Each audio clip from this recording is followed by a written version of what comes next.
and then we could continue the Cloudbot. The Cloudbot discussion. The What are you expecting to learn Friday? Just, I think my main concern is going to be more around safety precautions. Make sure it doesn't go a little cray-cray and take over the stuff. I think that's my biggest thing. And then I think if I can make it kind of have conversations in the DMs, maybe replace ManyChat. So I don't have to do flows. Like if I could teach Cloudbot, here's everything that you need to know about my upcoming event. Here are some FAQs. If they're asking me in my DMs, then reference this. Because I know I could do that in Chatbot Builder. But if Cloudbot could just do it, I'd be like, you go, girl. I like that. I think that'd be awesome. How about you? I just thinking about him helping with like social media management, helping John already does a great job with editing, but what if we could like double our output of content? What if Cloudbot could do all of the market research and then update me?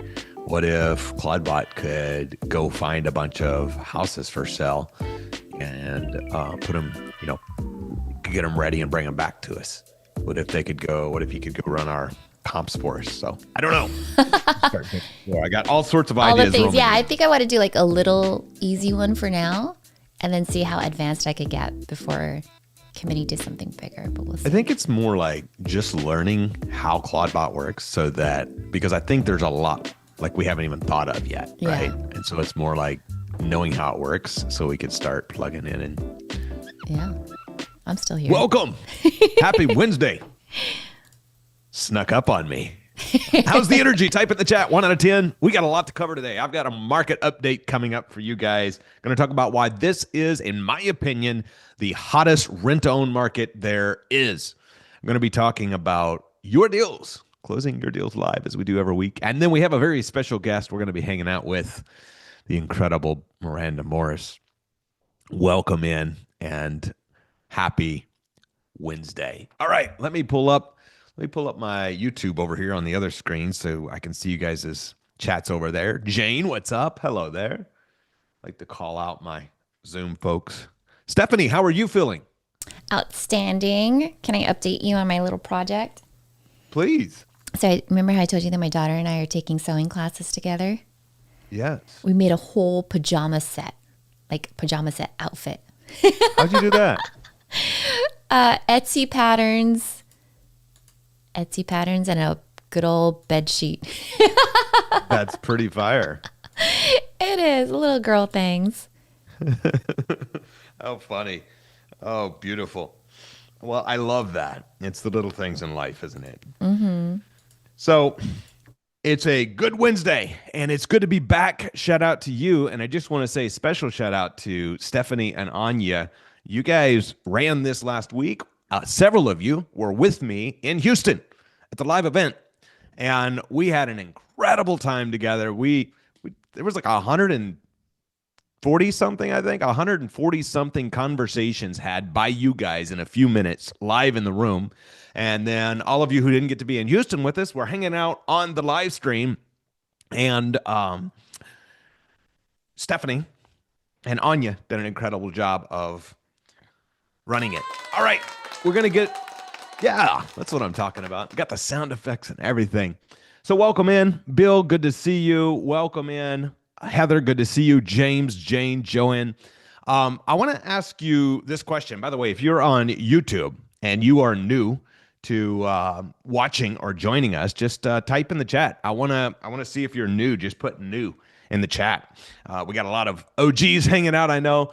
Type your questions in the chats on both Zoom and YouTube. And if so far we've been able to get to every question, I don't always promise that because, you guys may ask more questions than I can answer someday. But right now, I get to every single question. Stephanie puts them up on the screen, the good and the bad and the ugly, and we answer your questions.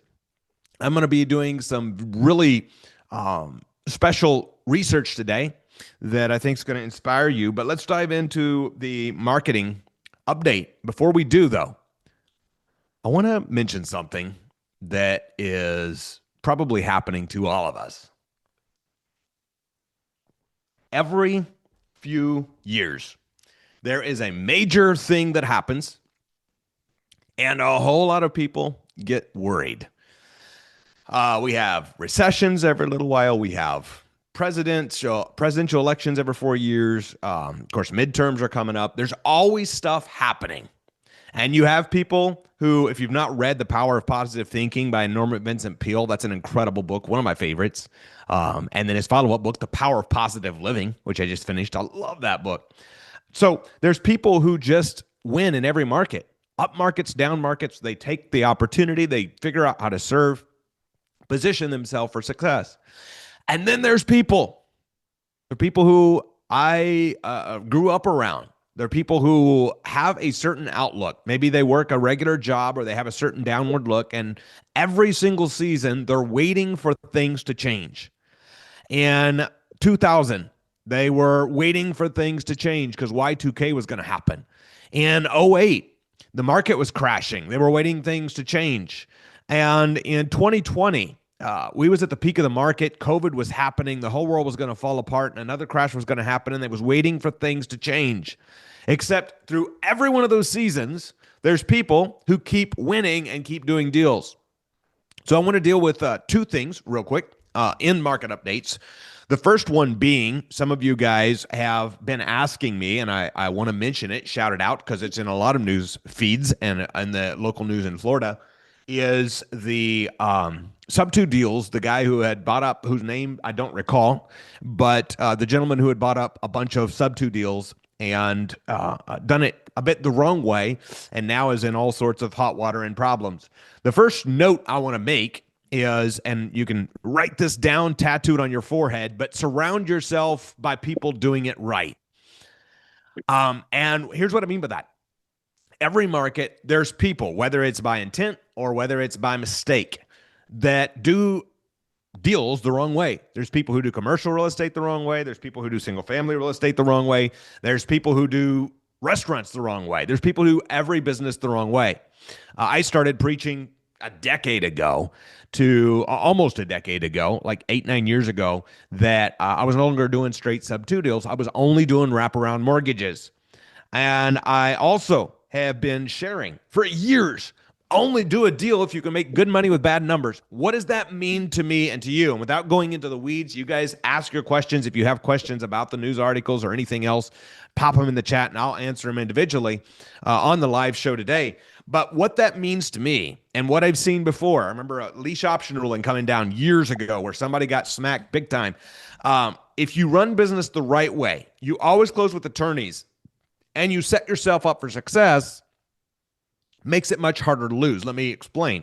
So imagine you buy a house, and every house I buy, I underwrite it like this. I look at the numbers and I ask myself, if everything goes to crap, I want to do co-living with it. I want to do short-term rental with it. I want to do lease option with it. I want to do whatever my exit strategy is.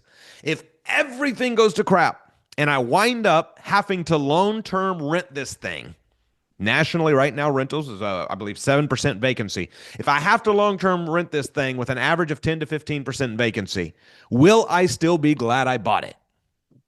If the answer is yes, I buy the deal. If the answer is no, I don't buy the deal. Now, I had a lot of people making fun of me on the other side. In 2020, they were buying and overpaying and doing this whole Airbnb thing, crushing it, making big money every month. God bless them. And I told them, as long as the B&B market holds up, you're going to keep winning, and I'm going to look like an idiot, and I'm okay with that. And a couple years goes by, Airbnb markets starts to shift because incredible saturation happens. When markets start getting oversaturated, it's not about it no longer works. It's about suddenly you got to be better, right? If you're the only car dealer in the entire city, you could probably give crappy service and still sell cars because people wanted cars. However, if there's two dealerships moving across the road from you, you've got to be better. What's your unique selling proposition? And so when it comes to short-term rentals, when it comes to mid-term rentals, when it comes to the market shifts, always prepare yourself and always be able to make good money even if crap goes sideways. So, why are we, in my opinion, in the best market for Bofslow in many, many years, probably our lifetime? Well, number one, you've heard me say it, that over the last several years, the market has been underbuilt by millions of properties. Some say 5 to 7 million properties. We're short right now. Anybody know? Take a guess. If you don't know this answer, it's okay. Just put a guess in the chat. If you know the answer, put it in the chat. How many vacant houses are in the U.S. right now? Type it in the chat. Let's see how close we can get. I'm going to drink me a sip of coffee. Roseanne says too many. How many vacant houses are there in the U.S. right now? 375,000. All right, good. 15 mil. Good. 20,000. Okay, good. All right. So far, Lauren, you are on the dot. So there are right now about 800,000 houses for sale, removing contingents and pendings. There's about 15 million vacant properties. Now, that, to the best of my knowledge, includes second homes. It includes rentals, tired landlords. It includes rehabs that are sitting. It includes ghosted properties, foreclosures, all sorts of things, but 15 million vacant properties. Just for context, there is 28 vacant houses for every one homeless person in the U.S. Crazy.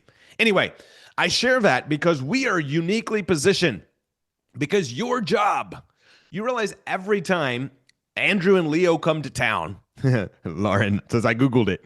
You're fast, my friend. So every time Andrew and Leo come to town, the city knows commerce is going to be created. If we start buying houses there, there's going to be some people who get to some landscaping jobs or yard cleanup jobs. There's going to be title companies getting title work. There's going to be closing attorneys getting work. There's going to be somebody putting on lock boxes on houses. There's probably going to be some odds and ends to do to get the houses ready. There's going to be buyers getting paid. There's going to be sellers getting paid. There's going to be buyers transitioning and buying. Everybody's going to be winning because of this little thing called commerce. So we come to town and there's lots of commerce. There's 15 million vacant houses. We're underbuilt, we're told, by 5 to 7 million. The builders, the government is wanting to remove regulation, which is a great idea, by the way. Remove regulation to help free up builders to build. That's a great thing. I think that's brilliant. And while builders are over here trying to figure out how to build faster, you realize what building materials and costs have done over the last several years? They've gone way up. Also, in the last 5 years, housing prices have gone up by about 55%. All right, let me bring some context in. So, market update, 15 million vacant houses, 5.5 to 7 million underbuilt. Builders are trying to build. Regulations are trying to be removed. Builders are trying to get cost down to make it work. And you and I get to go out in the marketplace and find these vacant houses and buy them and find people who want to own houses who can't yet and put them on the path to home ownership. So we get to solve a huge portion of the affordable housing crisis, bypassing banks and bypassing the government. And don't get me wrong, we pay our taxes. We do all the things right.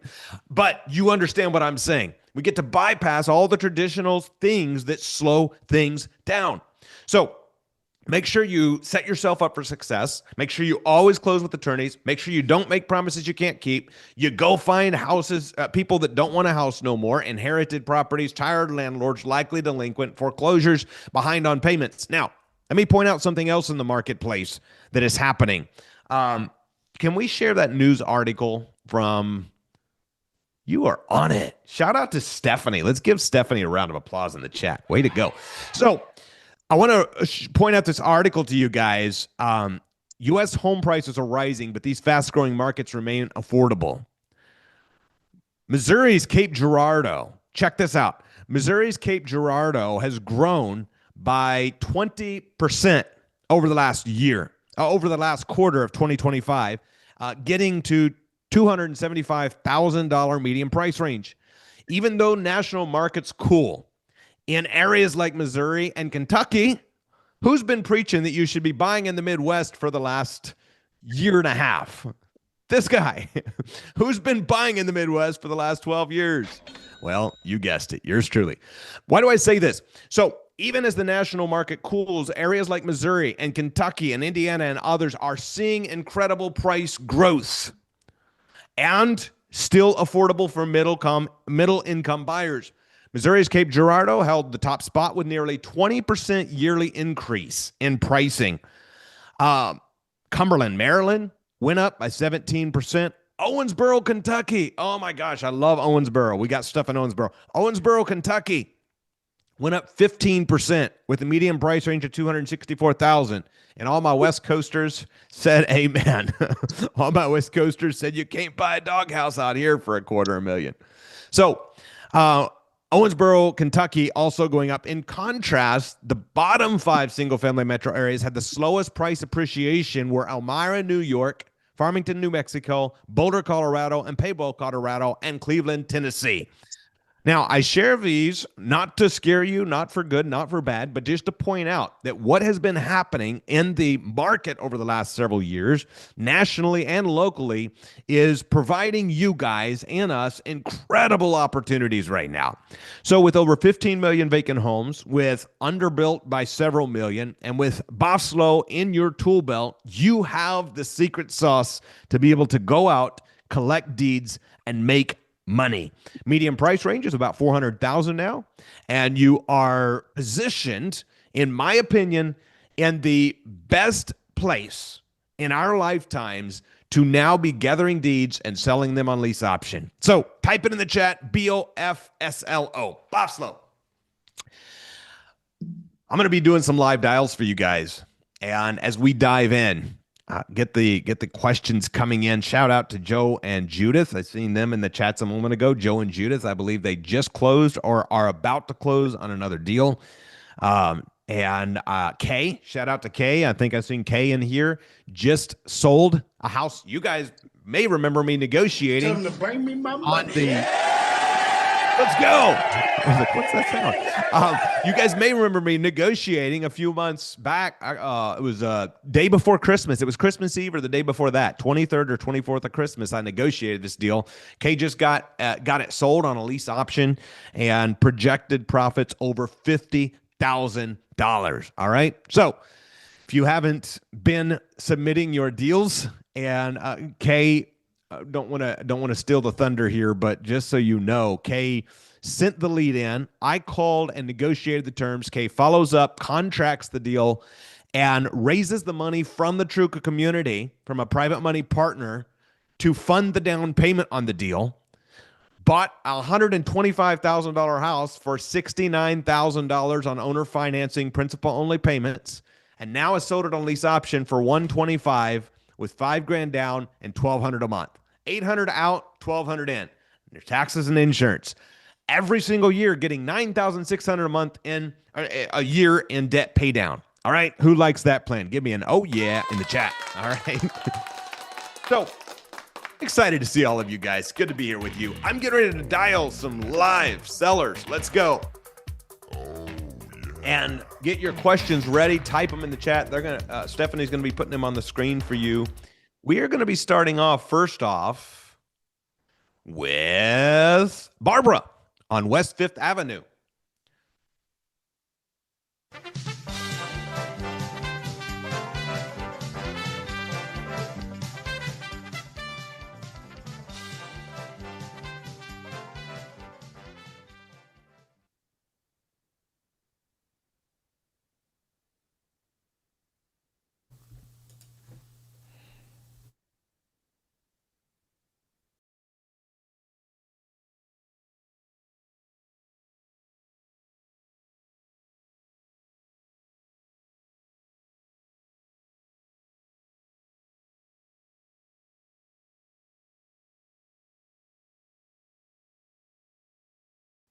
Well, I'm going to try again.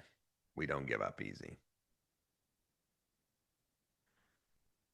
What are you guys drinking today? Coffee, water, hot tea? Celsius. That. I want to find out what you guys are drinking. H2O. I see you. High quality H2O. Heck yeah.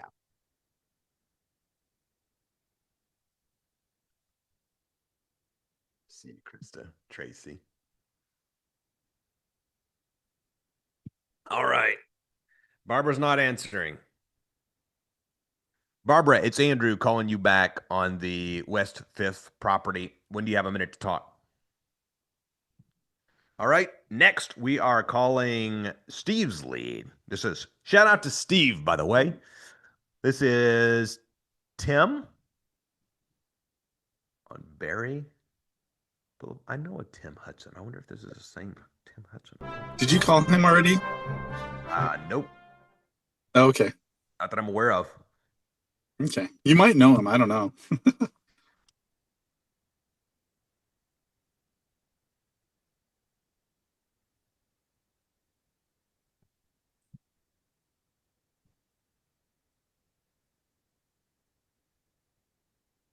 Hello. Yeah, it's Andrew calling you back on the Barry house. How you doing? Can you hear me okay? Hello.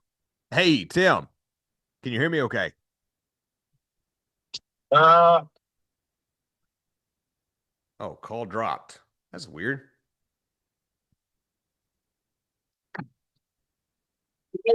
Hey, brother, how you doing? who's speaking? Hey, it's Andrew calling you back about the house on Barry. How you doing? Okay, I'm doing pretty good. Refresh me. I've talked to more than a few people. I bet you have. My partner Steve and I know Steve talked to you a couple days ago, and we was just reviewing all the numbers on it. Did I catch you at a good time? You got a quick second? I think it'll take longer than go ahead. All right, cool. Just to make sure I got my facts right, my understanding is you're asking 110. It was a rental, or it is a rental? No. No. It's my wife's primary residence at the moment. Ah, gotcha. Okay. You're moving out then. You already got your new place or not yet? Yeah, we should be closed by the 27th. Heck yeah. Congratulations, man. That's exciting. You staying in Louisville or are you moving out of town? We're moving over to Clarksville, Indiana. Oh, shoot. My girlfriend lives in Clarksville. It's awesome. All right. And if we could agree on all the details, of course, I'm not a realtor, so there's no commissions or fees or any of that crap. And I would pay the closing cost and we'd close the borders and borders. What's the least you'd take on the price? Is there some flexibility? Honestly, 110 is pretty stiff. I got a good amount of money in that house. Mm-hmm. Is there any? It says 1-1 online, but it's more. How many bedrooms does it now have? Well, technically, it's listed as a 1-1. The main floor is, I believe, listed at 960 square feet. The upstairs is listed at 300 and something square feet. Technically, the upstairs, yes, can never be conforming because the windows are more than 4 feet, so there's no need to be egress. Now, the basement on the is another story. The floor is about 7'1".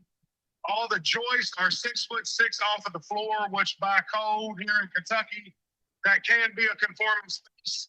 You would just need a means of egress, which would mean you would need to dig out one of the windows and put an egress window in. There is a doorway down there. Since it's not directly attached to the room, and it's not technically a means of egress. Mm-hmm. So, there's another, there's another. So the living room, small closet, put to the third bedroom. So technically, it could be a 32. Yep. Okay. And then parking is on-street parking, but there has been concessions with us. We got a 2.5 car garage. I'm sure you've seen the pictures I sent. yeah. Now, question for you on that. If we agreed on all the rest of the details, normally what we would do is Steve and I, we would buy the house, we would close on it with borders and borders, and then we would cover your underlying mortgage payment, and then we'd pay you out the full whatever we agree on, 100,000 cash whenever we resell it down the line. Is that something that works for you?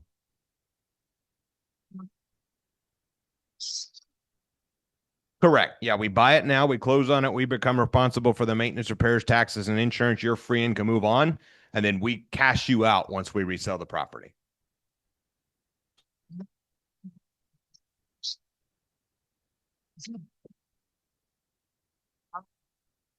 So Well, how much equity?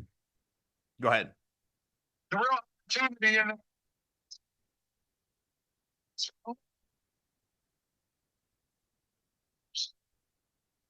Next door to me is 50. Mm-hmm. Well, shoot, you ought to hold this thing in Section 8 it, brother. See, I don't want to pay. Aha. Okay. Well, the good news is if we buy it, whether it's, cash at a cheaper price or we pay you out over time, either way, you're going to be free of the headache and can move on. What would be, how much equity do you anticipate coming? Is your debt still like 50 where you would get around 60,000 cash in your pocket, or about how much would you have coming to you? That's why I said, told Steve the same thing. But mine. Yeah. Well, it's public record. That's fair. So when we buy the house, if we buy it, obviously we're either going to start covering the payment or we're going to pay it off.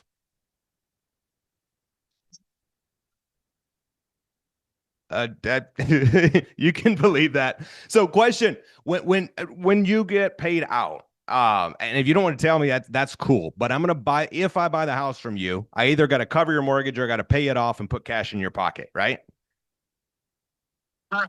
So when that happens, I'll either find out now or when we go to close, how much cash would you be putting in your pocket? Because that's going to help me structure the deal or not.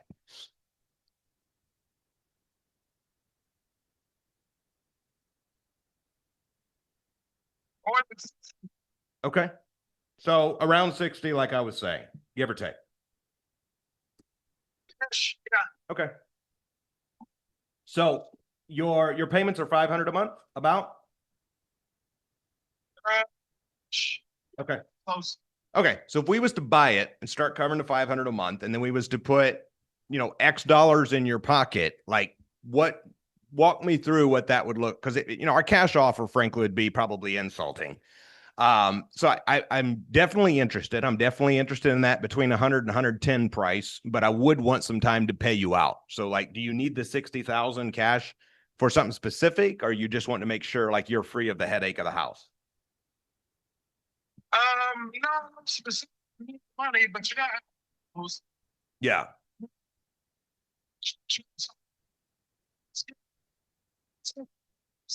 I'm glad you asked. It's like you're reading my script. So I was getting ready to say to you, after I buy the house, my whole objective is to put a Section 8 tenant in it and to wrap it up in a portfolio and sell it to an investor. I do that every couple of years.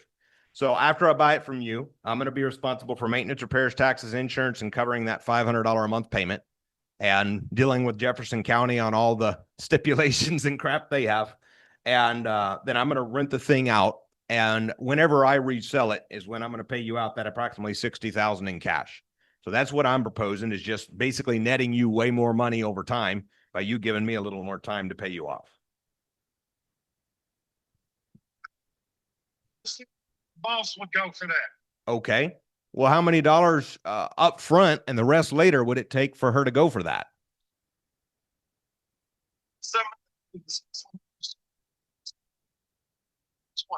Okay. What's the boss's name? Jessica. All right. Tim and Jessica. Well, let's do this. You and Jessica have a chat. I'm definitely interested. I'm definitely in that 1 to 110 range. Obviously, I want to see it before we bought it. 110.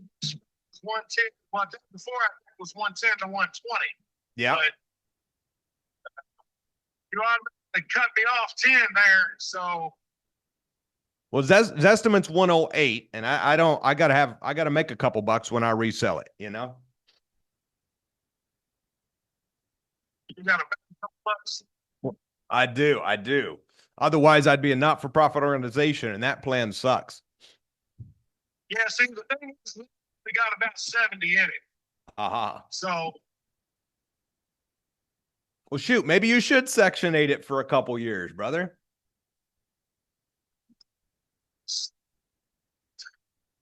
shit. Yeah. Okay. Well, I can, I can. For a living, I guess is what I'm trying to say. That's fair. What do you do for a living? I'm a funeral recovery operator. Uh-huh. Well, let's do this. Let's you and Jessica have a chat, and then let's you and I talk tomorrow, and either we'll nail down final numbers and we'll, put a purchase agreement to buy this thing and wrap it up here in early to mid-March on your timeline, or else we'll part as friends, and I'm okay with either. Okay. Does that work for you? Yep. All right, brother. We'll talk tomorrow. All right, bye for now. All right, let's go. So, scheduled a follow-up. Now, that's what we call the wife objection, right? So a lot of times you're going to be talking to a property owner, and they're going to say, I got to talk to my husband, or I got to talk to my wife. Ideally, is having all decision makers present. I'm going to be in a meeting. If I wasn't going to be in a meeting this evening, I would have scheduled to get him and his wife and me on the phone. And if that's you having the conversation, that's what I would recommend you do. Say, well, cool. Let's you and her talk about 5:30. Well, let's you, me, and her chat at 6:30. It just cuts the timeline down and allows you to follow up and get these deals done more quickly. Because I'm going to be in a meeting, of course, Steve, if you want, you can take it and run with it that way. But I know tomorrow in this time, I'm going to be hanging out with our coaching community. So might as well follow up and close the thing. All right, next. Andrew? Yes. On that, he was supposed to talk to his wife yesterday. I called him in the morning. I said, my partner Andrew will call tomorrow. Will that give you enough time to talk to the wife? So he was supposed to do that. He failed on his homework. Not surprising. Also note, you guys notice, type it in the chat, play with resistance. Play with resistance. So you notice there when he gave me resistance on the mortgage, I matched his energy. That's a gift. I want you each a skill. I'm excited for each of you to build. What's up, Elo? What's up, Christy? What's up, Miles, James, Bill? Good to see you all. Play with resistance. Why? Because I'm going to either find out or I'm not. And it's a matter of freaking public record. You can go on PropStream or wherever the heck you want to go. Just not going to go dig it up and do his work for him. If he doesn't want to tell me the mortgage, I don't need to buy the darn house that bad. But that's okay. If I would have argued with him about it in depth, I would have lost him. You could tell by the energy, right? I'm not going to argue with him. I just chuckled, so you can believe that if you want, and kept closing. Why? Because I'm going to get to the fact anyway. If his payment's $500 a month, he probably owes around $50. He's asking $110. I've done the math for him, and you notice how he basically finally come around and said, "Yeah, around $60. Yeah, around $500," and told me approximate numbers. It's okay. I understand it. It is what it is. So ask questions, keep digging until you get the answers you need. So here's the objective with him. Follow up tomorrow. And which, by the way, they can play a little cat and mouse when in a case like that where, Steve, you and I hadn't communicated, where I didn't know that. But now that he's talked to both of us and we both know that he's supposed to have talked to his wife twice now, there's no way he can drag it out longer, right? Because we'll call him out on his crap tomorrow if he doesn't do it. So what are you doing? You're getting people to a conclusion. That's your objective. All right. We are going to call Amando for Diana on Joyce Street. All right. Who's ready? You guys ready? You guys having fun?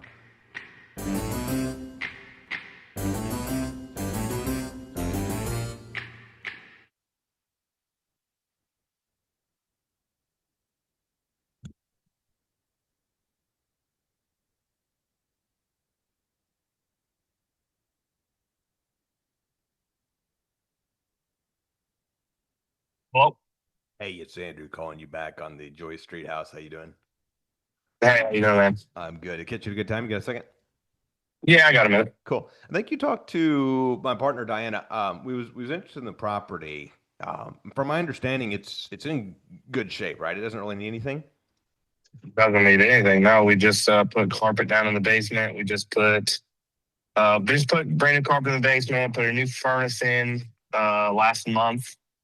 Replaced the fan motor in the outside unit for the AC and the capacitor this past summer. New roof. Well, I don't know how long you can consider it new. It's only a year and a half old, but so new to me. That's a pretty new roof to me. Yeah. Let's see. The windows, I think, were put in like 6 years ago or 7 years ago. They were put in the year we bought it. So, other than that, yeah, that's And it. what are you're hoping to get around 215 out of it? Is that correct? Yeah. Okay. Yeah. So I'm not a realtor, so I would be buying it directly from you, closing with our real estate attorney, paying your closing costs and ours, knowing that like none of those fees or nothing would be in it. Is there some flexibility on that price? Yeah. I mean, we have flexibility already. Like it's listed at the 215 because we have it listed for sale by owner, Yeah. but we also have it listed through a realtor, Yeah. so he could throw it out in the MLS, but only if he brings somebody to the table. Like if through him somebody reaches out and says, "Hey, we've seen this house that you're marketing. We like buy it." That's the only case that we end up paying him. So I mean, we could move down to like 210-ish, 207, but that's pretty much where we want to be. And kind of, I mean, we'd go to the title company in a week if you wanted to. Awesome. How long have you had the place? 6 years. Oh, nice. Very cool. Well, good timing. Holy cow. Oh, perfect timing. What's left on the mortgage? Oh, I have to look. We looked back at it, and it was like 101. Okay. 101. What's your payments? What? Probably 800 a month or so? Yeah, it's I think it went up because they tax assessed it out of this world for whatever reason, and I missed the time to appeal it. Oh shoot. So it's like Oh, it's that's just like 1100. yeah, shortage on escrow and knock you, but you still way better than the today's rates. Okay. Yeah. If we could, let me ask you, Amando, right? Motto. Amato. Awesome. Amato. Amato, if I could buy the house for, let's say that 207, pay the closing, your side and ours, no realtors involved, take over that low interest debt, because I'd like to leave that in. Of course. What would you be willing to give me some time to pay you out your remaining equity?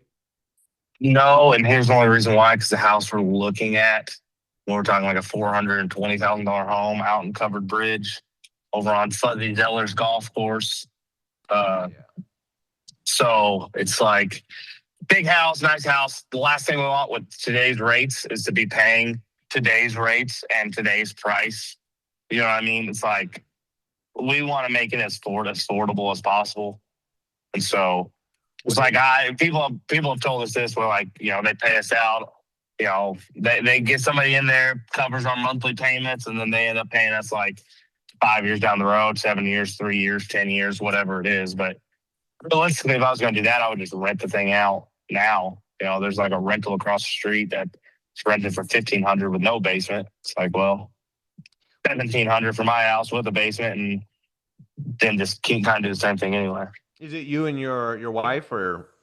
Yeah, me and my wife and my 2 kids. Oh, awesome. Oh, great. So the new house, you already got it, sounds like, picked out. Did you move already or not yet? No, we haven't moved yet. So we're in the process of probably putting an offer in tomorrow. Oh my goodness. Congratulations. How exciting, man. Yeah, it is exciting. Yeah, we're trying to, well, hopefully we get it. They can always tell us no, and then we kind of go on and keep on looking. But yeah. But it's a bit of a buyer's market right now, a little bit. I mean, it's still. Oh yeah. But you probably be. Well, let me ask you, if I can make it make sense to you. I don't know if I could or not. I'm just brainstorming with you. If I could make it make sense, so like let's just say sounds like you want to put like $100K down on the new house. Is that kind of what you was thinking? Yeah, so it would probably be more like 50 to 60 and then take the rest and finish out the basement Okay. and make it like the all-star base. I mean, your dream basement. And now you got this beautiful home on the strip of covered bridge right in the 11th tee.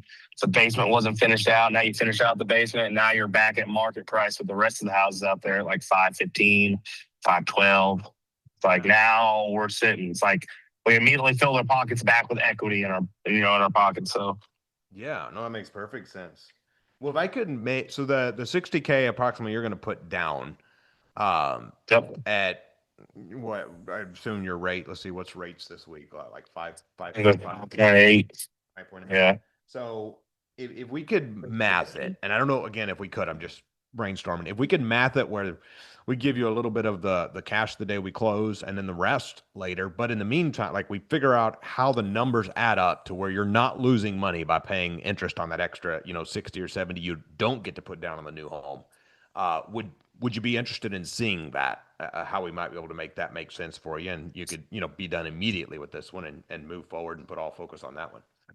Yeah, but the only problem is like I wouldn't be able to get I won't be able to finish out the basement, and we're not trying to touch our savings while doing all that, especially when we're moving to a much bigger, more expensive home. Of course. It's like I want to be able to finish the basement. I want to be able to put money down the house. That's why like that we kind of need the equity. Yeah. Otherwise, it kind of because we're about to have another kid as well, so it's like these houses are 3 bedroom, 2 baths. It's like, well, I want a third bath and 2 more bedrooms in the basement and an office and the feeder room. It's like we definitely need the bedrooms at least that way they have a place to live. Yeah. Okay. Well, let me ask you one more question then. If we could give you, I don't know, the day we close, 20 or 30K of the equity, and then an agreed payout on the rest, because our intent is to resell the darn thing anyway, and that's when I'm going to make a profit. And so, if I could give you 20 or 30 the day we close, and then the rest when we cash out, would that be open for discussion? Well, then, like I said, the only reason it's a no is because it's just not enough. I mean, we had a contractor come out when it was already rough plumbed at a different house, and it was going to be 21,000 just to finish out that basement, and that one was not nearly the size that this one is. Mm-hmm. What would you need if we did some cash now and the rest later? What would you need in your pocket now and the rest later? I mean, it'd be high. I mean, it's because like that's another thing. Is like you would want to sell the house not below asking. You want to sell well above asking if it's like you're not even reaping the benefit for years. Like the type of people that really work in this situation is like someone who, going through a divorce or child custody battle, and they need to get out because they need to relocate for this or that, something like that, or they're behind and they need to get out, otherwise the bank's gonna take it anyway. Like in our situation, we're like sitting good, so it's like it really doesn't make sense for us to hurry up and get out and lose out on all our equity. Yeah, and or wait on it, Good perspective, and just to add to that for you, about 80% of our deals are people like you. Not that it is or isn't a fit, but just people who want to net more over time. Because by the time realtor brings you an offer and it's 205, and then you pay the 3 or 6% commissions and fees, and then they're going to ask you to pay closing, as I'm sure and then there's a delay, and then there's people traipsing through the house. So it'd be the cleanest and easiest sell you've ever done, but it definitely would be, put a delay on getting your cash. So, yeah, well, because it'd be kind of like the situation's like, do you like if you offer 20 and I'm missing out on 80,000? It's like, well, do you want the 80,000 later, or what if I, instead of, what if we lowered the house $10,000? Like, are you willing to pay the $10,000 in realtor fees and closing costs and everything? And now, what are you looking at? It's like, well, now instead of the 100,000, I got 90,000, but I got it now rather than the 100,000 later. You know what I mean? So, well, yeah. I'd suggest let's connect again here. You've had it on like 2 weeks or so. Yeah, let's go 2 weeks, see if it's gone. That's perfect, man. And then we'll continue the discussion. And if it's gone, then awesome. And if it's not, we'll continue the discussion and see if we can work out a win-win. That'll work, man. All right, brother. Good talking to you. We'll talk soon. You too. Bye for now. All right. Hey, Andrew. Hey, what? Was that 1917 Joy Street? Who's talking? It's Tom. What's up, Tom? Let me see. I don't know. Yes. Yes. Okay, yeah, brought this to the deal room just a month ago, Oh, and sweet. had the same conversation. Yeah, he wants the basement and wants as much money as possible. And I sent him a contract. You guys So should put him on the follow up for sure, Tom and Diana. Put him on the follow up for sure because you heard what he said when I started to say a month. He interrupted me and said, "Call me in 2 weeks." Yeah, he did. yeah. He's already dropped it 5K. He has his heart set on this new house, and reality is starting to set in. So let me explain a seller. Why did I have that conversation longer, even after it appeared that we wasn't going to be able to negotiate the deal today? Because he is probably getting 5 calls a day with this kind of thing. I want him to remember Diana and Tom. I want him to remember that guy that was different. And what will happen is, and this area, by the way, and another reason I stayed on, I just happened to notice about the area. I wouldn't have known it if I didn't know it, right? Is they are putting $5 billion with a B about a mile from here, putting in a whole new strip. Ooh. This area, My. I'm okay if it doesn't. All my stuff's going to be fine. But I believe this area is going to double in price in the next 36 to 60 months. And so that's why I went for the 20 or 30K now and the rest later, because whoever buys this darn thing, if it was mine, I would gladly write 20 or 30K now and the rest later, and then refinance it or do whatever I got to do to take care of him down the line. And because I am certain if whoever has the deed to this house in 3 to 5 years is going to have a home run. And at the same time, I would put it up for a lease option and I would move somebody in at a option price I like and go from there. So put him down on a follow-up. What happens with these sellers, and we're seeing this a lot in today's market. I want to drive this point home because you're going to be talking to a lot of these. Good to see you, Mimi. What's up, Darren? You're going to be talking to a lot of these, and it is a house he bought, you heard, 2020, 6 years ago. He got pre-COVID rates, low rates. He's sitting there with 6 figures in equity. It's made up. It's just appreciation over the last little while. And he wants that equity. Somebody goes on Zestimate and suddenly it says a certain price and they got, oh my gosh, I got 120K I never knew I had. And so they get excited about that. And they don't realize that reality is, because it is a buyer's market a little bit right now with what's going on, is he's going to start getting offers in that area for 200 and 205. Very likely 200. He's going to accept an offer if he chooses to at 200. He's going to pay realtor fees and closing costs and get inspections and get argued with over the electrical outlets and have to get a certified plumber in to fix the kitchen sink drain he didn't know needed fixed. And he's going to walk away with about $170,000 to $180,000. That is what is going to happen if he stays on this track. If things go well. And if they don't go well, meaning he doesn't get an offer, then the price is going to keep dropping. And so your unique superpower is your ability to lease option these darn things in this current market and be able to turn these deals in a slower market to cash and cash flow. And that is a super skill to have. And being in that area, a bunch of other people in that area have lease options, Duffy and John Rooney and Kay Ireland and Judy Sweeney and the list goes on. A whole bunch of our Louisville crew has deals. And so it's easy to sell one in that area because there's already a bunch of buyers looking. And all you got to do is put the word out. And the Truka fam has a bunch of end-rods ready to go. How far down did you get him? What's that? How far down did you get him? Did you say you got him down to 190? No. I was doing the math of what's going to happen in another 30 days when he sells it with a traditional realtor. If he does it. No, he's 207 is the number he said today. Yeah, he was a little lower with me. Okay, great. He's getting right. He's heading in the right direction. Time and circumstance changes every seller's mind. All right, let's get a couple more sellers on the phone, and we're going to have a chat with Miranda, and then we're going to call a couple more to wrap the day. I've got more stuff to cover. Let me see. We're going to call Dan on Grand Canyon. Any questions yet, Stephanie? I feel like I'm just rolling here. No questions so far. I've been keeping an eye, other than Lauren asking if we can call Susan later. Yes, we can. Anya, do you mind to look up Susan for Lauren? Yeah, Dan's ready to do a wrap, I think. What's that? Hey, my signal's terrible. This is Chris. Dan was very open to doing a wrap. Sweet. Delayed payout, and he was very interested in how quickly we could do this. Hopefully he answers the phone. Your call has been forwarded to voice. We're going to double dial him.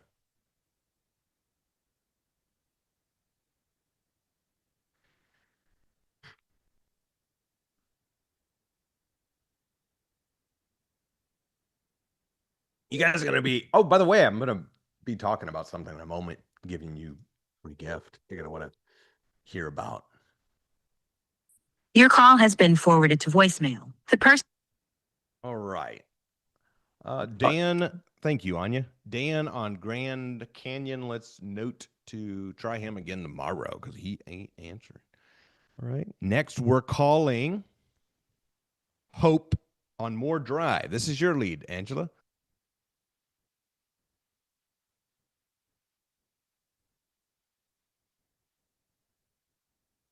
Also, note, Anya, that I follow up with Barbara tomorrow as well.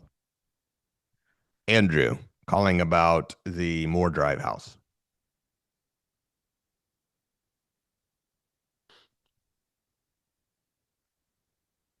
Thanks, Andrew.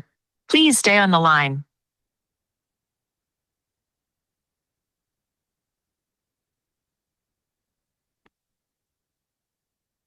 Hello? Hope, it's Andrew calling you back on the Moore Drive property. How you doing? Hi.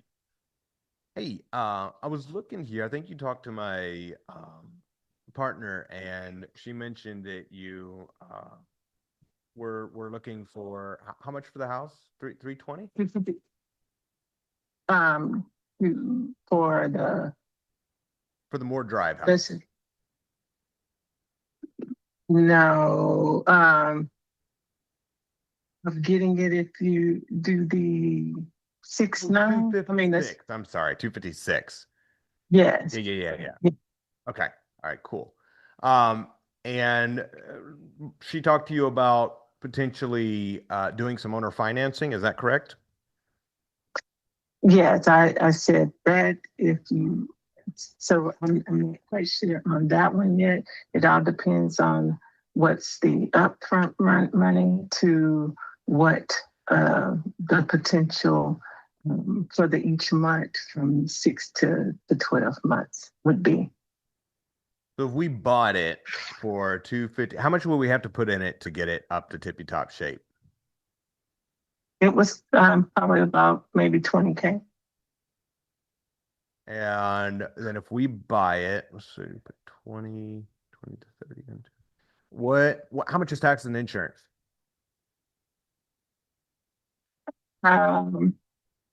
Well, so it's what I can't remember what I did for but the taxes have been about $6,000. Okay. I'm gonna have to call you back. I have a meeting at 3:00 that I need to get on. I set the meeting. Perfect. So you need to go now, or you want to finish this conversation in the next 2 minutes? 2 minutes because I need to hop on the call. Perfect. So 2 quick questions. What would you be looking for as a monthly payment? No, I didn't tell her that. It all depends on how much I was getting up front and then what the breakout is of the 6 to 12 months after that. So if we buy it from you and we're going to spend 20 to 30K rehabbing it, we would usually pay closing costs. There's no realtor fees because we're not realtors, and we would usually buy with nothing down. Okay. Would that work for you? Say that again. If you Since we're going if to you put the money into rehabbing it, paying the closing, and there's no realtor fees, we would normally buy with nothing down. It would just pay you monthly until we pay you out in the end, the balloon payment, the full 256 cash. so it could go past the 6 to 12 months, is what you're saying? Yeah, we would agree on a timeline to put a balloon payment in. Our intent would be to buy the house from you, to send you a monthly payment, and then pay you out your 256 at an agreed time in the future. So we would buy it with nothing down. We would pay the closing. We would immediately rehab it, and then we would be reselling it. When we resell it is when we would pay you out in full. Okay, so nothing upfront. Correct. Yeah, see, that's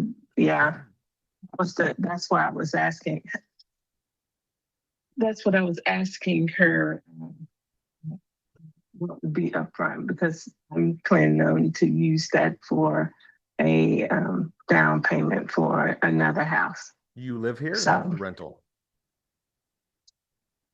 It was a rental, but I was for a purchase of another house. Okay. I know you got to Yeah. get to a meeting. I have a solution for that, and we can I can hook you up with my mortgage guy, where you could get the 100,000 cash in your pocket, and we could buy the house from you and do what I said. If you would like, would you like me to call you back tomorrow about this time or Friday? Friday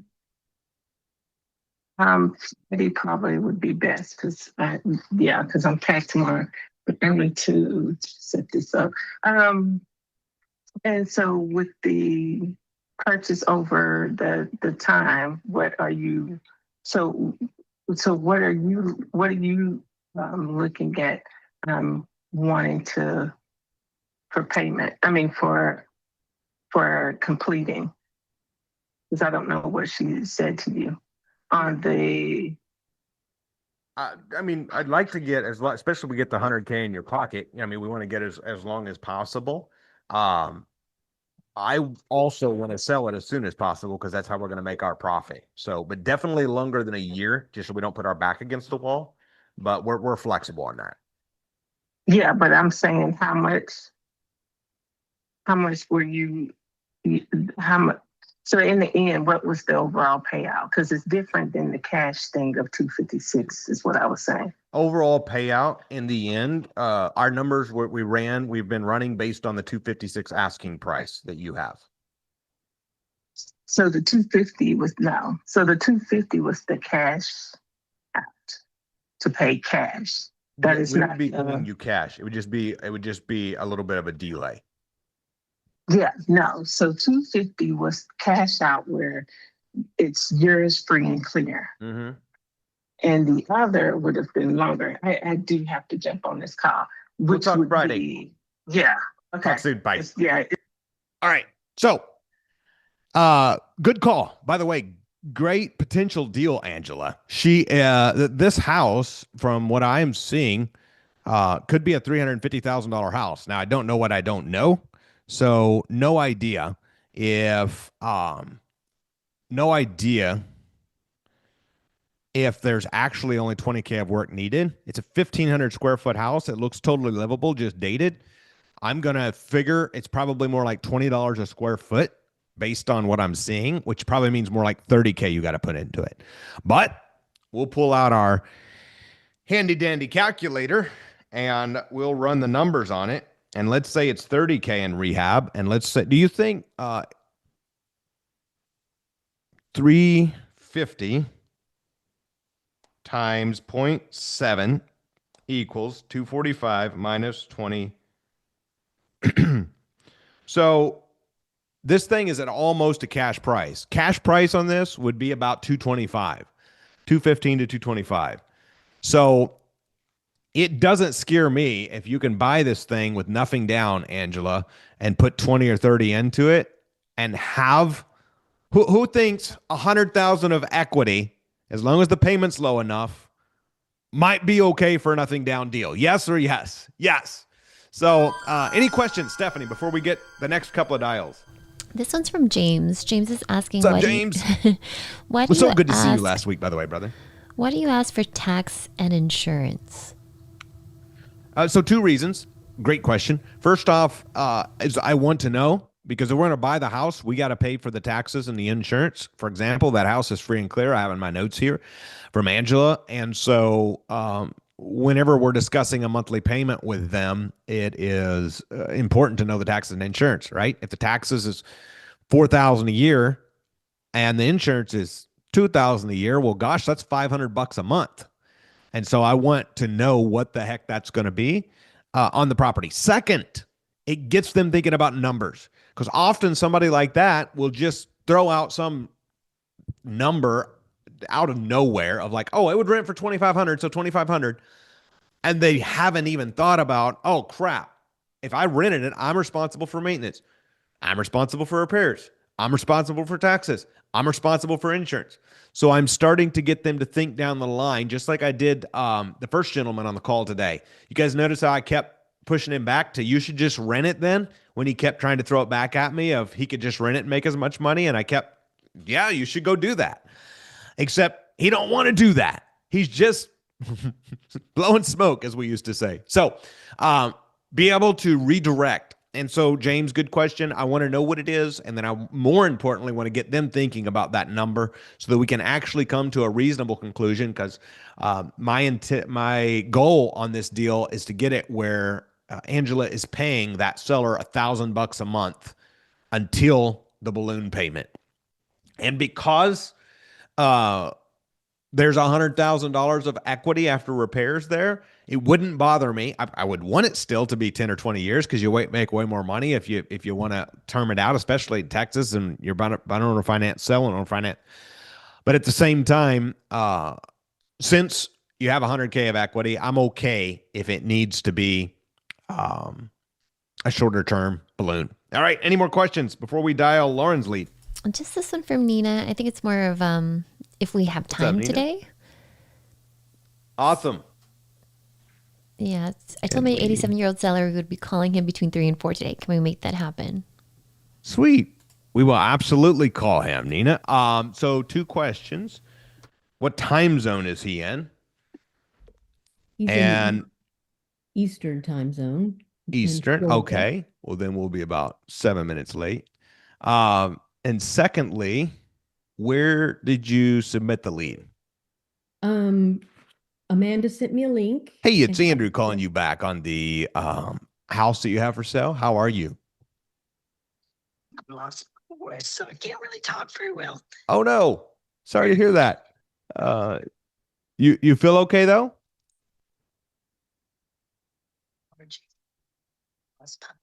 Oh my goodness. Okay.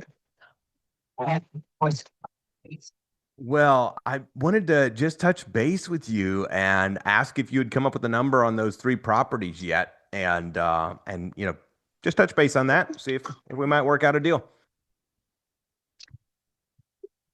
I would even offer, but I don't want to carry any notes or anything like that when I sell. I just don't want to. I don't want to worry about anything. I just want it to be done. Okay. So I don't know how y'all do your investments if y'all are wanting owner financing or whatever. Yeah, so we buy 2 ways. We pay cash, but we get a lot of equity when we do that, and that's about 20% of our business. And then 80% is like yours. We buy good properties that are in good shape, and we pay great price, but it is over time. So, we wouldn't be able to pay you all cash and retail price and pay you out cash at we wouldn't be able to hit all those buttons. If so, you probably should list them with a realtor. But if you're open to giving us a little time to pay you off in full, we'd definitely be a player around what you're asking. I don't know. I think y'all probably need to offer it to me. And but I really, on some of the properties I need to do like 1031 so I don't get stuck on money coming in. Yeah. So that's a great point too, by the way. If we buy them over time, talk to your CPA. That's also going to be very good for your tax situation and actually help with that. So we can coordinate all of that. They're your properties. I don't want to insult you. We'd probably like to give 100,000 and you'd probably like a couple million. So I'm sure we can meet somewhere in the middle. Am I right? Probably. Yeah, I don't know what. I mean, I don't know what I would actually get for anything right now. I don't know how things are selling, but I am a realtor myself. Okay. I don't have to pay the full amount. Yeah. Okay. You know, to sell, I've got some things I have to do to sell anyway. I don't know that I'm prepared to sell everything at once anyway. Okay. But I think originally when the gentleman called me, he was talking about the condo in Austin. Yep.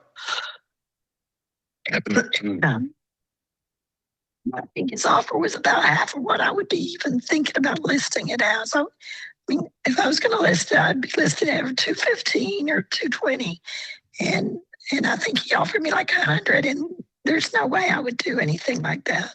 Yeah, no. We would be able to pay a lot closer to retail than that, as long as you gave us some time to pay you. Our cash price, like I said, would probably be insulting, but our payment over time is we're in the same range. You think all the properties together is around 700,000 to 800,000 appraised value? Is that what I understand? No, I mean, appraised more than that, I think. You think the house is around 450, right? About. It has a boat slip that goes with it, the marina, and I mean it's kind of a great vacation place. And then the condo around 200. What do you think the shop would appraise it? Well, we've been fighting it. I think they've had it over $1 million. We've been fighting it. Right now we're paying on taxes $6 thereabout. Yeah. Should really be worth more than that. I'm thinking. Yeah. We've it's not finished. And so that's the reason we've been able to keep it down. So would $1 million for, let's see, 8, 7, 1.1 for the whole group? I mean, is something like that in the range of doable?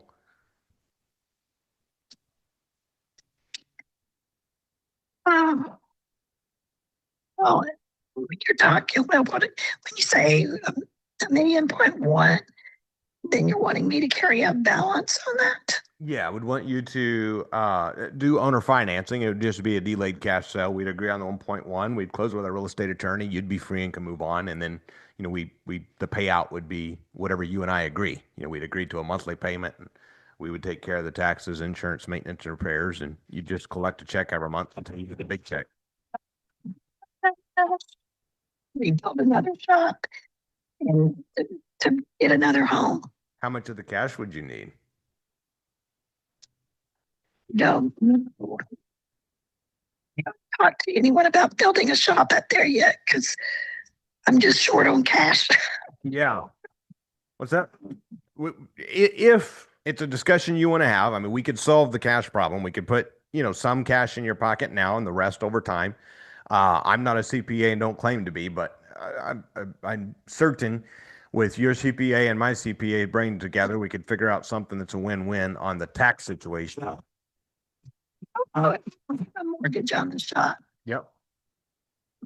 Do have a mortgage on the house, and I have a mortgage on the condo. Yep. And so there's those things. And so what I was hoping to do is get out from underneath mortgages. Yeah. I'm okay if I don't have mortgages, but right now I've got mortgages that I don't have income coming in. Yeah. And so that, I'd like to have cash coming in. Well, enough cash to pay off those and build something else. And I honestly haven't given it any thought on how much because I never really thought about selling all of them all at once. Okay.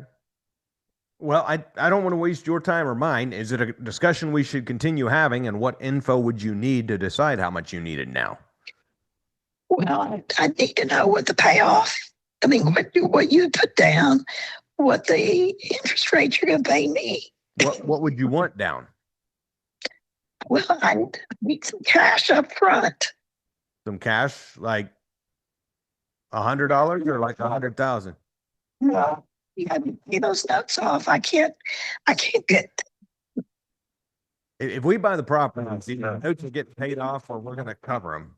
So that's a given. That would be handled. On top of the notes, how much more cash would you be looking to get?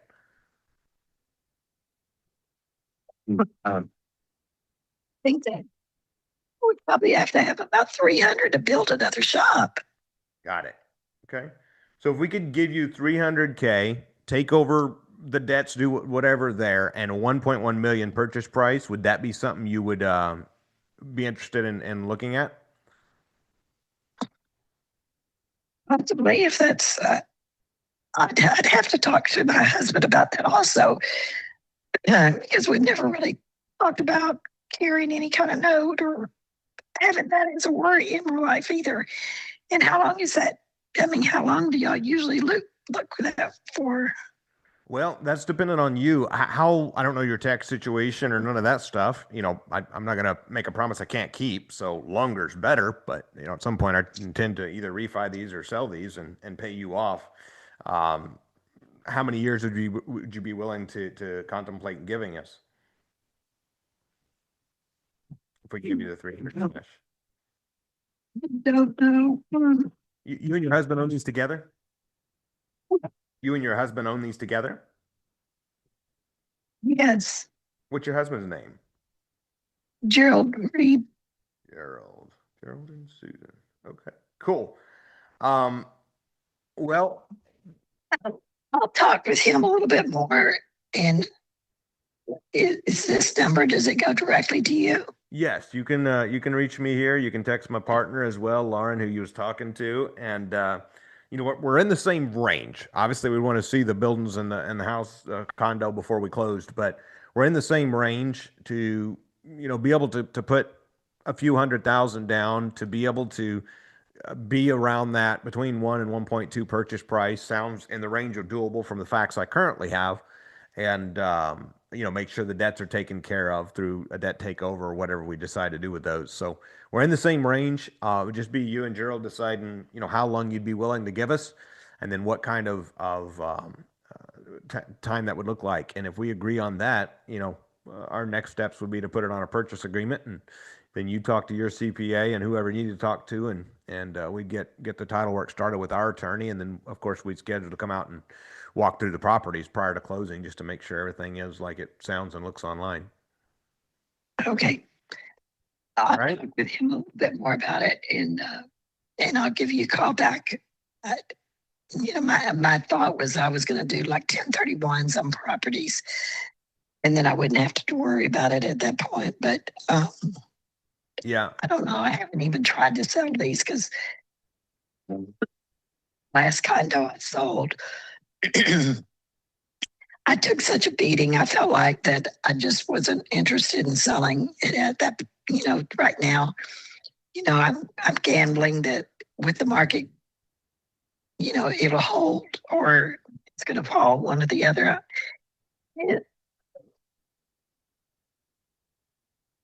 Interest rates come down, but that's been pretty slow. Yeah. Jerome Powell is not in our corner, but we'll see what happens. All right. Well, you and Gerald have a good chat. Let's you and I talk again on is Friday or Saturday better? Oh, I don't know. It's this fourth thing. Maybe Saturday. Perfect. Oh, Friday's a bad day.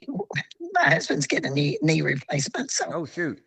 Yeah, let's talk Saturday or Monday. In the meantime, drink lots of hot tea and honey, and we'll continue this discussion and see if we can work it out to be a win-win situation and save you the headache of selling and the headache of gambling and the headache of of 1031ing. So anything you need, let us know. Thank you so much. We'll talk soon. Bye for now. All right. Good stuff. Questions, takeaways, thoughts, type them in the chat. We are going to be calling Nina's lead. Anya, did we find Nina's lead actually? I do not see it. Do you see it? Andrew. Hi, Andrew. This is Jane. Hello, Jane. I forgot to put Q in front of my chat. Cool. Can you please read it? I should have submitted it, but I didn't.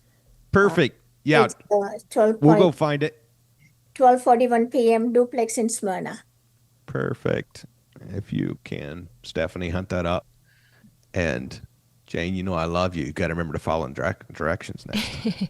I'm trying to. All right, find Krista. it. Krista has a question. Stephanie, what's Krista's question? Krista's question is, when we buy a property below cost or take over an existing mortgage, does that trigger tax reassessment? And if so, is that based on a new appraisal or the purchase price? Yes. So a lot of times if you buy the property, it will increase the tax assessed price. There's a lot of different ways, but something that we've always done is tax appeals. And if you have a lease, if you have a property that needs some updates, whatever it might be, for example, I'll tell you how not to do it. If you buy a property and it needs paint and carpet, don't put new paint and carpet in it and then go get the tax assessment lowered. Go get the tax assessment lowered, then put new paint and carpet in. And then, yes. So just be intentional. And that's why we have to make sure we can make good money with bad numbers, because sometimes prices are going to go up. Sometimes crap's going to go sideways. And when the tax assessment goes up, is that going to sink the deal? If so, probably shouldn't be buying it. All righty, sir. This is a big one. I don't know if you want to put this one up on your screen. This is from Miss Jane Duplex. First, has no loan. Has a loan of $216,000 at oh goody. Rent is break even, $7,000 down on the first duplex, both negotiated to $240,000 each. HOA is $25 per month.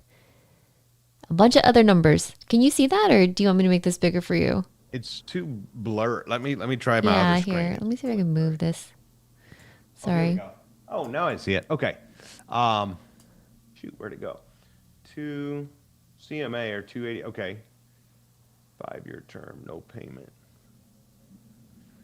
Jane, you should post this one in Circle, and it looks like a potentially really good deal, based on getting into it with little to no money, $7,000 down. If it's not cash flowing any money, then that's a problem. So, my advice is put a purchase agreement on the property. If you can rent it for more than, where'd it go? Oh, here it is. If you can rent it for more than the payment is, if the rent payment is $1,542 a month, unless it's a crappy duplex, you should be able to rent each side for more than $750. So as long as there's cash flow to be had there, you should put a contract to purchase it and then partner with somebody who's experienced in the community. Smyrna, Georgia. There's a lot of people in the community in Georgia, and close on the thing. But right now, your objective is confirm that it will rent for substantially more than the payments are. Put a purchase agreement to purchase it with $100 earnest money, and then reach out and partner with somebody in the community on it. Make sense? The first one is free and clear, no payment. So that's like $2,000 rent coming in. So you're not going to make them a monthly payment? No. Okay, well then, heck yeah, that's a deal. That's a deal. So how long do you have to start making them a payment? I put it in the contract. He hasn't seen it yet.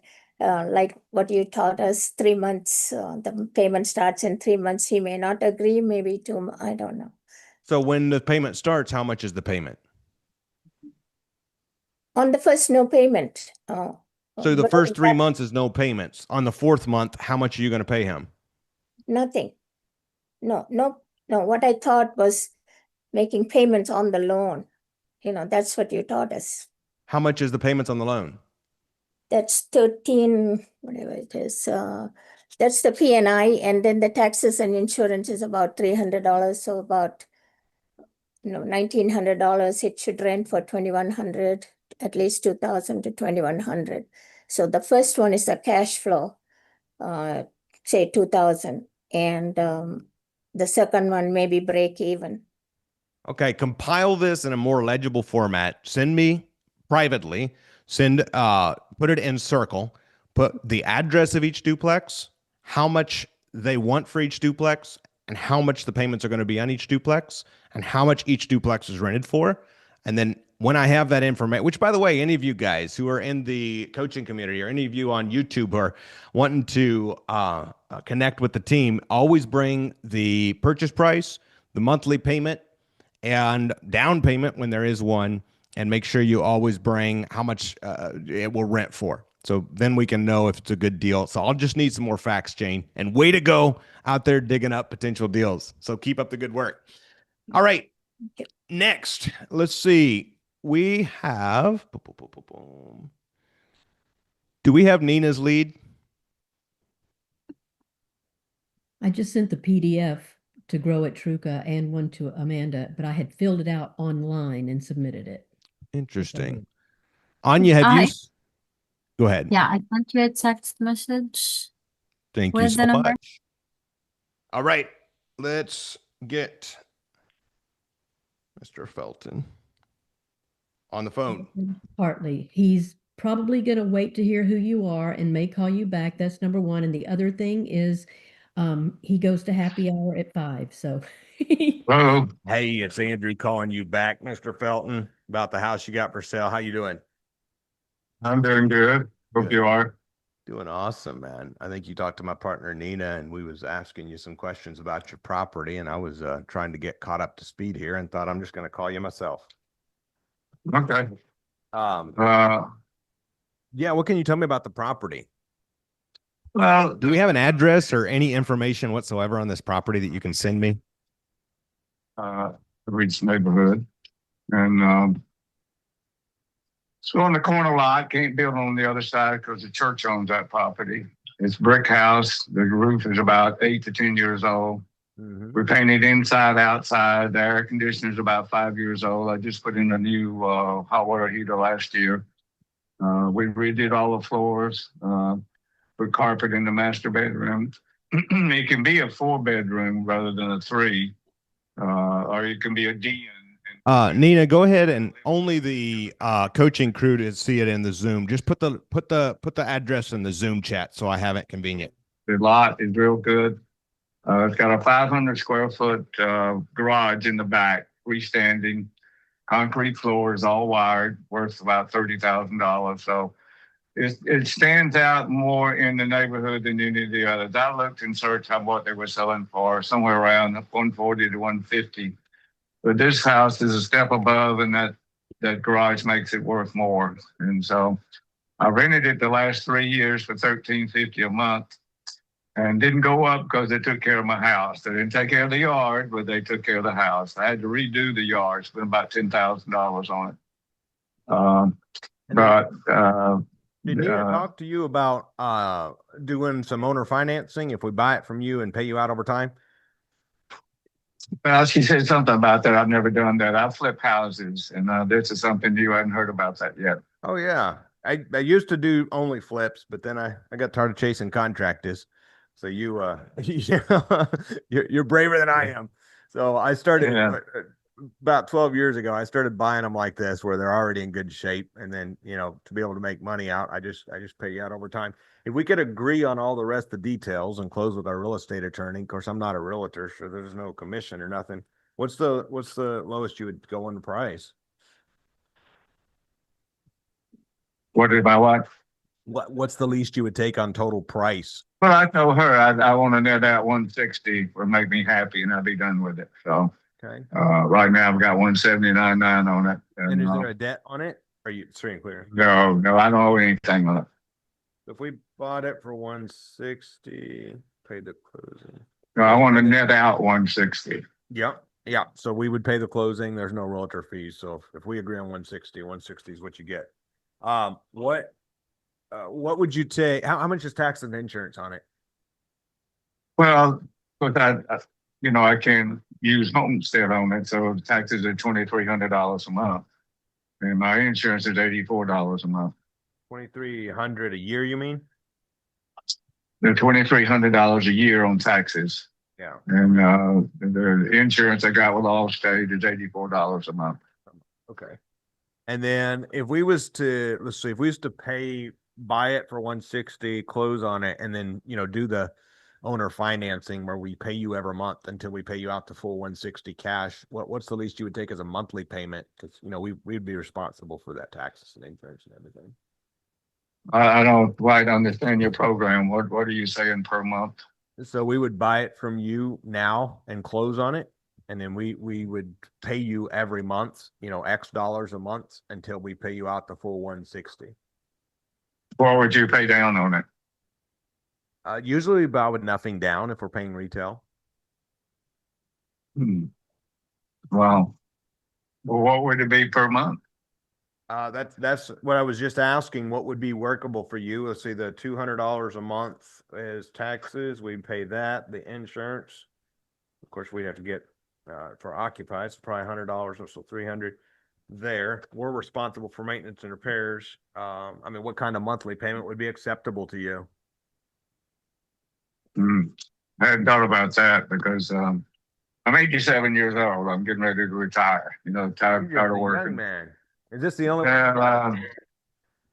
Well, I'm down to one. I've sold about 15 houses, and had two I rented. I sold one last year, and I'm gonna sell this one. And I like to back off a little while, spend some time with my family and my girlfriend. And so I hadn't thought about getting a monthly income out of it, no down payment. I hadn't heard about that before. Yeah. How long will that go on? Well, our intent after we buy it from you, our whole program is I'm going to turn around and resell it. And I've been doing lease options for years, so I'm going to sell it and rent it to somebody for a few months till they get a loan and then pay it out. So, just as soon as when I resell it, of course you get paid out in full, and that's when I make my profit. But sometimes it takes a few months, sometimes it's a few years. Okay. What as far as a monthly payment, let's see, taxes, insurance, would something like $700 a month in your pocket, knowing you would never get a call for a toilet or anything else? Would that work for you till we pay you out? The payment would be $100 a month. $700 a month to you. Oh, $700 a month. Yeah. I've been getting $1,350 for it. As a rental, and did they take care of the insurance and the taxes though? No, I paid those. Yeah, so we would be responsible for that, and then the repairs, of course, too, if there's any work it came up needing in the future while we're paying you out. Yeah, we could do $700 a month and then 160, and then how soon, if we could agree on that, how soon would you be looking to close? Well, I have to think about all that because I've never done that before. Do you have some kind of a program or something you could email me that I could study and look at it and try to understand what you do? Yeah, I'd be happy to send you an email. What's your best email, brother? Yeah, Felton. All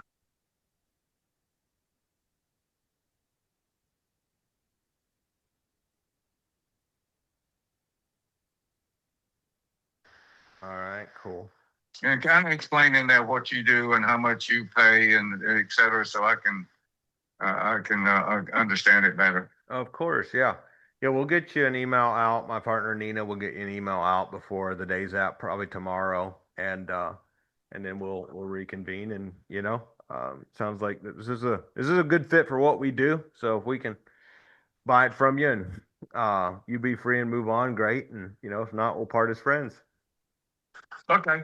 All right. You do that. I appreciate it. Good talking to you, Mr. Felton. Have a good evening. Thank you. Thank you. Have a good day. Bye-bye. Take care. All right. So, Nina, you can send to your coach to review that email.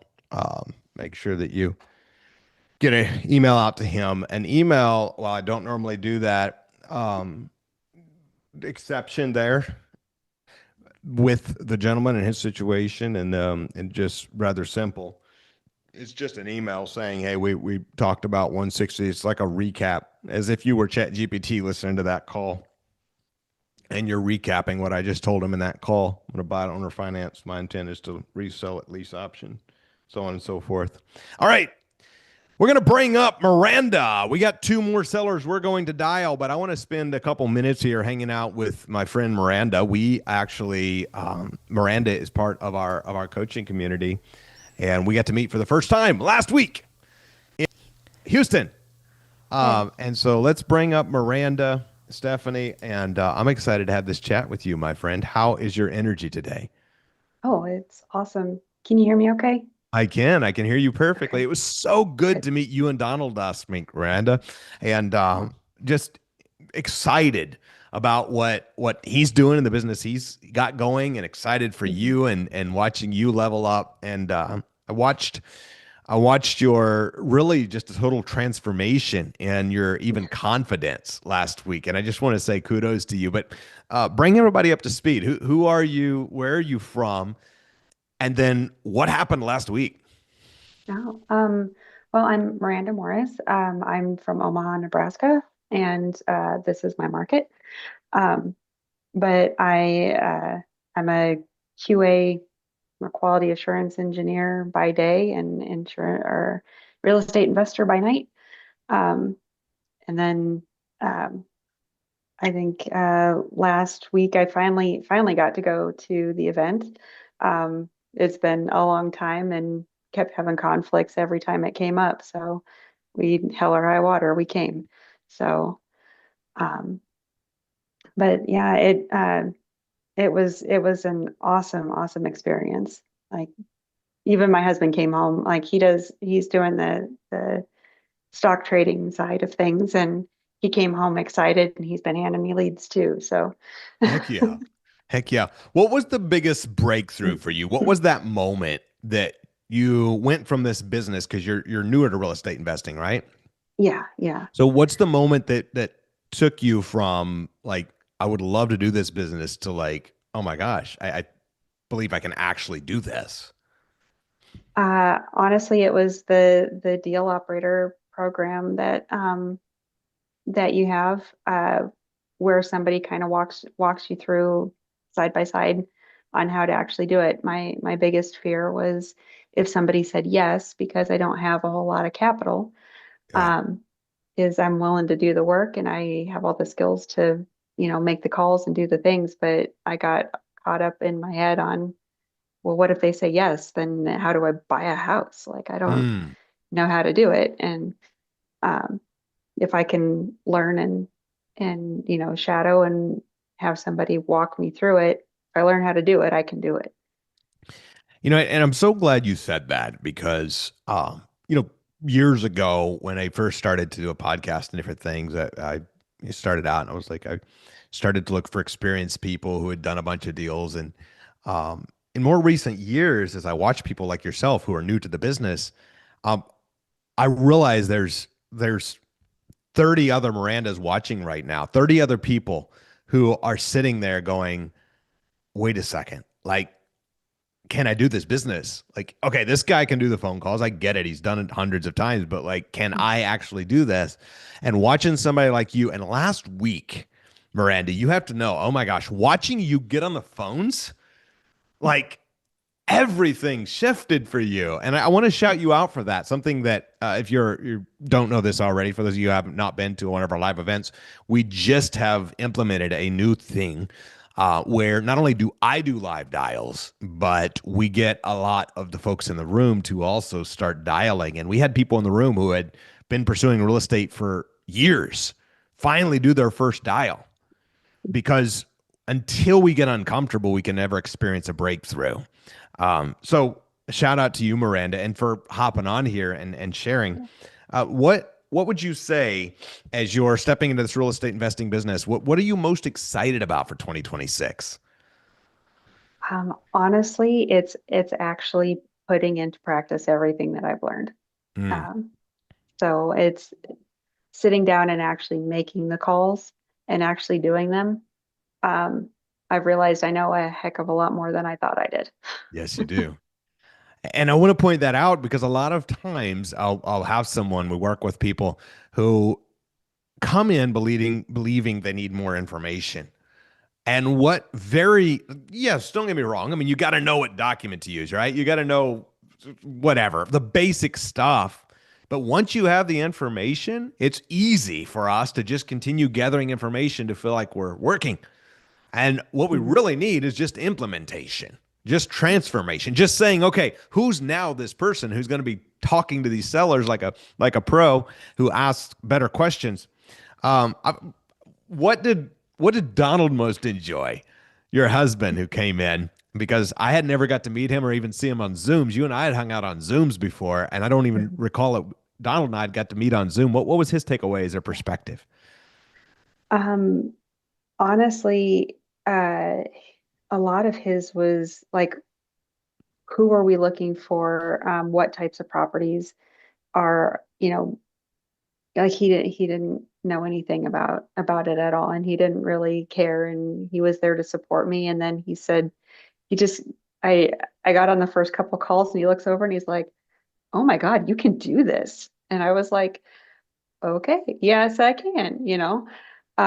So then, yeah, now he's telling people, he's like, "Well, these are the kind of properties that we're looking for, and if you know of anybody." And I hear him on the phone talking to people, and um, so he understands, like our whole business model, like how we're doing it and what we're looking for. And it's not just, I'm just going to go out and buy a property. It's, we're looking for something very specific, and um, the right people are out there. Heck yeah. Mhm. Um, for you, I want to ask you this because we were just together. We're coming off of the events we do are my favorite because we get to hang out. I love hanging out on Zoom. I love hanging out with the YouTube crew. I love doing this, but when we get to meet each other in person, it's just real. You can just tell Yeah. such a difference. What did it mean to you coming off the heels, as I know several on this Zoom were there live? What did it mean to you being there in person versus just online? I think just online, I feel kind of detached a little bit. Being there in person, it's like, it's real. You're surrounded by people who are real. They were all doing it. We all have questions. Um, getting to see it, those questions like answered right then and then. Um, the reinforcement of this is what we're doing and this is how we're doing it. But I mean, a lot of it is just the energy in the room, and um, just kind of, it's as a positive peer pressure, right? Everybody else Yeah. is making calls. I want to make calls too. We get up to like 40 when we did the live calls, and we got up to 40 calls, and it's like, can we get up to 60? And it's like, heck yeah, I can get up to 60. Okay, I'm gonna get on the phone and do another one. Um, That's such a powerful thing, and I share this because, as you've seen there, and I jokingly say, good thing I know these answers because I don't have time to chat GPT them at the live event, right? Right. It's just raw. It's just there. It is what it is. And as you've seen, like Leo and I on stage sharing the things that we get to share in each of our superpowers. I'll be like fully transparent. When Leo said we're going to get everybody dialing, I was like, great idea, but I was a little worried. I was like, number one, will everybody participate? Number two, is there going to be a bunch of bored people? Number three, is this going to be utter destructive chaos? And Right. I at the same time, and I think there's a lesson there because our brotherhood is incredible, and we have great business partnership. It's like, all right, bro, if you feel like we should do that, I trust you. I trust your Mhm. leadership. And immediately, of course, didn't take but a couple minutes in, I'm like, yep. And just like I figured, it was incredible. And Mhm. so I think that's a little bit though how real estate investing is, right? And whenever we plug in, and shout out to you guys for being here, but we just plug into winners, people who are doing it the right way. It opens up a whole new world of opportunity. Stepping into um, 2026 and into doing this business, what most surprised you from our hanging out together? Um, No right or wrong answers, no trick okay. question. Just normally somebody has a takeaway of like whether it's like it was a lot easier than I thought, or oh my gosh, it was this, or something like what is the thing there? Y- You know, what it really was it was having those calls and then realizing that every job that I've done, everything that I've done has led to I can do this. Is all like I spent time on the phones doing debt collection for the Department of Education. I've spent time on the phones, doing bank customer service. I've been a manager. I'm in IT. I do the stuff. And when I was sat there and I got on the phones and I could actually like talk to people. And then all of a sudden I just got into, like I got into it and I was like, okay, I can make these calls. That's right. I've done this and this is what led me to here. Yeah. That's incredible.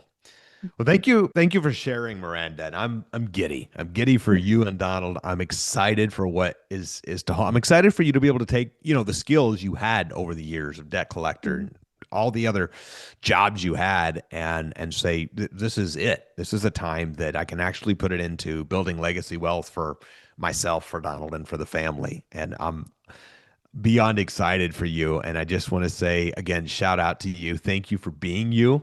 You are a light to the people around you. Continue stepping into that confidence, and we're going to do some incredible things together. And I'm excited to see you next month. Yeah. Yeah. It'll be Thank a you fun for this time. opportunity. I mean, this is amazing. Absolutely. We're just getting started. The best is yet to come, my friend. Any other things you want to wrap up with before we go back and wrap up our final call of the day? I mean, just get on the phones. You got to get on the phones. And Good advice. it's every time I get on the phone, I get somebody who does a maybe. So absolutely. Yeah. Way to go. We'll give it up for Miranda in the chats. Thank you so much, Miranda. Good to see you. All right. Well, we got one more call to get to. I have, though, every one of you, we have two notes. Number one, write down these dates. May 15, 16, 17. We have a Truka RE coming up in Cincinnati, Ohio. So if you were at this one, somebody said at this event, they're like, it's my entrepreneurial church. They said we come in there, we get our shot in the arm, and about the time we start to lose our vigor, there's another one. And then that's kind of what we do. So make sure you talk to the team and book your tickets. If you were at this one and you need your quarterly shot in the arm, we got you. If you weren't at this one and you realize you missed out, then get with the team. This coming week, I am going to do a 4-day challenge. I've only done this once before. We're testing something new where I dive into the basics of this business.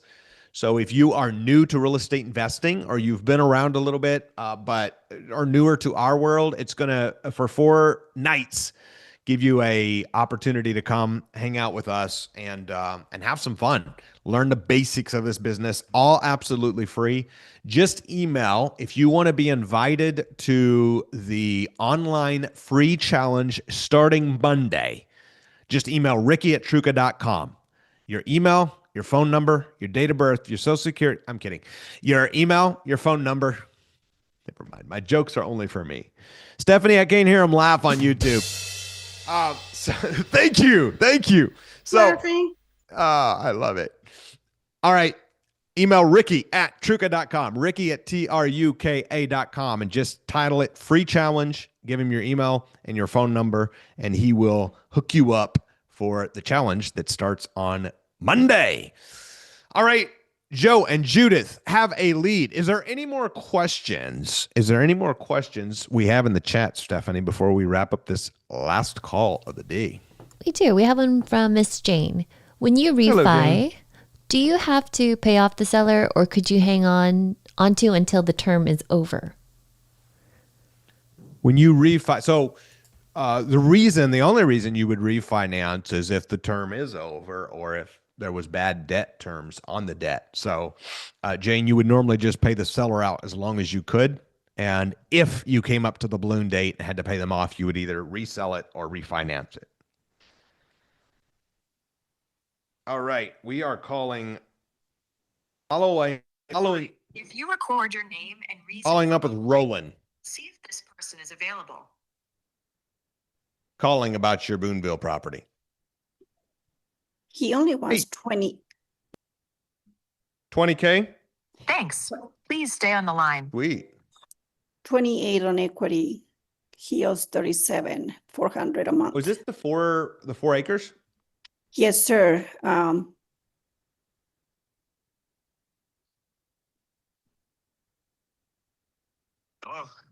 Roland, it's Andrew calling you back. How you doing, man? Pretty good. Good. Hey, I was touching base. Is the snow melted off yet? Yep. Okay, good. I know I called you in the snowstorm, and I was just calling you back on the 4 acres and seeing if that was something you was ready to talk some numbers on yet. Not yet. We still. I put a call out last night. See if I can. Once that's done, and I can get some cleanup done, then I'll be ready to talk. Okay. So, if I can give you the right numbers, would you want to sell it as is instead of cleaning it up? Well, yeah. Okay. All right. Well, but maybe worth a discussion. You have a debt of 36, right? Somewhere right around there. Okay. And then how much cash are you hoping to get on top of that? About 30. So around 66. If we could do it as is and put between 15 and 20 in your pocket, would that be doable?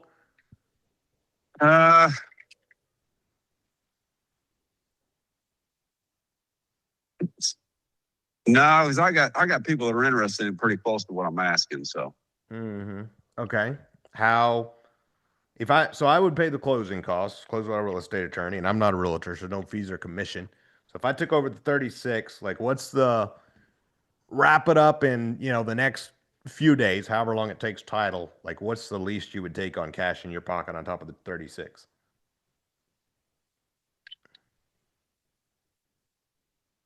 As is.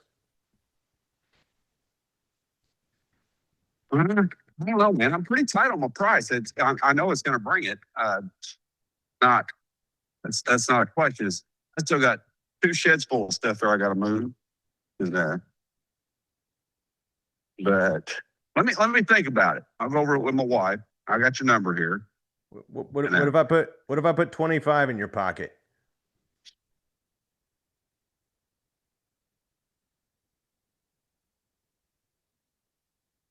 Let's see, 15, 16. 61 purchase price. About that. Yeah, that'll probably be pretty close. Like I said, let me talk when my wife gets home. I'll talk to her about it. But okay. That might be really doable. Okay. Would it be possible for us to schedule? We could talk tomorrow and make sure we're nailed down the numbers, but possible to schedule to come out and take a look at it then on Friday sometime.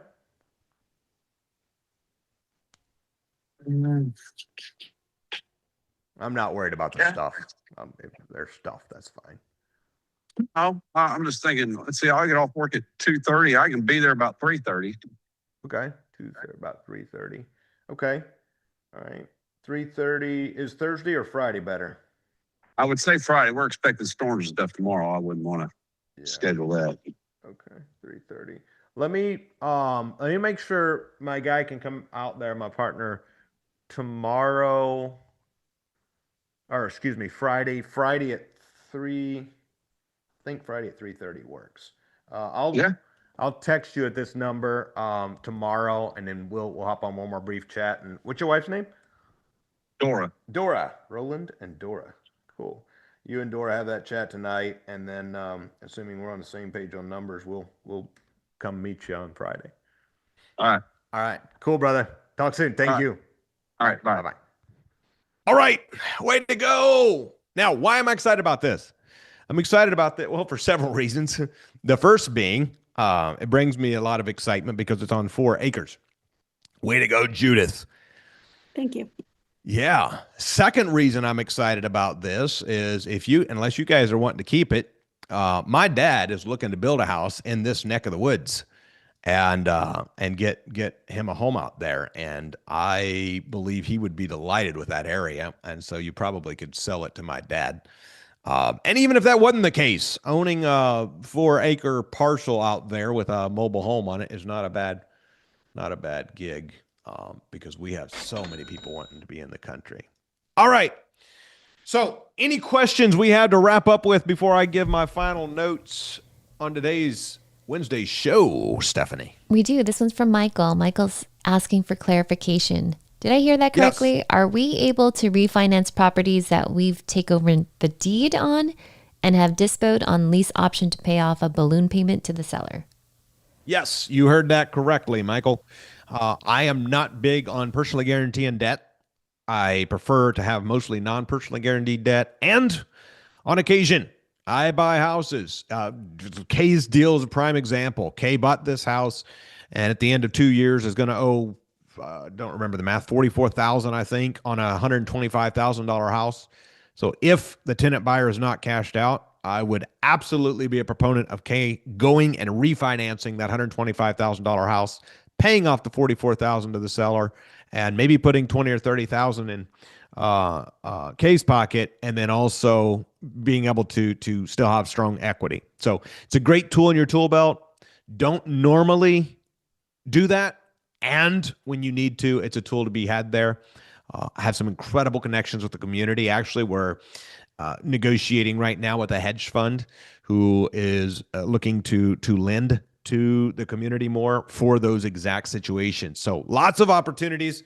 Guys, thank you for being here. Make sure you set your calendars every single Wednesday at noon PST, 3 EST. I am on here doing live dials, calling deals for the community.